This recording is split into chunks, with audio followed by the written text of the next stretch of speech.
Hi friends and family எல்லாருக்கும் good மார்னிங்க.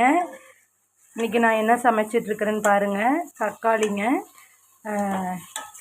இதுக்கு பேர் என்னமோ ஒரு பேர் வச்சாங்க, சஞ்சனா. ஆமாங்க, எக்கு டொமேட்டோ கிரேவிங்களாமா. இங்கே பாருங்கள், நான் என்ன பண்ணுவேன்னா, எப்போதுமே நம்ம தக்காளியில் இதுக்கு வதக்கி மசாலாலாம் சேர்த்துறோம் இல்லைங்க, லைட்டாக தண்ணி ஊற்றி கொதிக்க விடுவாங்க. அது கூடயே முட்டையை அப்படியே கிளறி போட்டு இது கூடயே கொஞ்சம் நேரம் ஒரு 5 நிமிஷம் வேக விடுவாங்க. அப்படியே உடையாமல் திருப்பி திருப்பி விட்டிங்க பாருங்கள் எந்த அளவுக்கு சுண்டி இருக்குதுன்னு. நீங்களும் இந்த மாதிரியே ட்ரை பண்ணி பாருங்கள். தெரியாதவங்களுக்கு சொல்கிறேன், தெரிஞ்சவங்களுக்கு சொல்லலை. சில பேர் தக்காளி வதக்கி விட்டு முட்டையை கீறி போட்டு இறக்கிடுறீங்க. அந்த மாதிரி பண்ணாமல் ஒரு டைம் இப்படி ட்ரை பண்ணி பாருங்கள் ஃப்ரெண்ட்ஸ். பிடிச்சிருக்குதான்னு கமெண்ட்டில் சொல்லுங்கள்.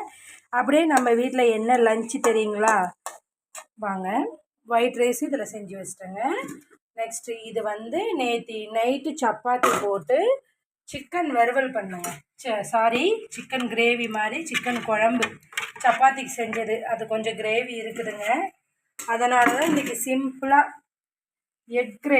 எக் டொமேட்டோ கிரேவி பண்ணிட்டேங்க. அப்புறம் ஆனியன் ரைத்தா. நம்ம வீட்டில் இதான் இன்றைக்கி சமையல். உங்களுக்கு பிடிச்சிருந்துச்சுன்னா ப்ளீஸ் ஃப்ரெண்ட்ஸ் ஒரே ஒரு லைக் பண்ணுங்கள். ப்ளீஸுங்க, நம்ம சேனல் இன்னும் சப்ஸ்கிரைப் பண்ணலைன்னா கொஞ்சம் சப்ஸ்கிரைப் பண்ணிடுங்க ஃப்ரெண்ட்ஸ். ஓகே, பாய்ங்க. நீங்களும் வாங்க, நம்ம வீட்டில் சாப்பிட்லாம்.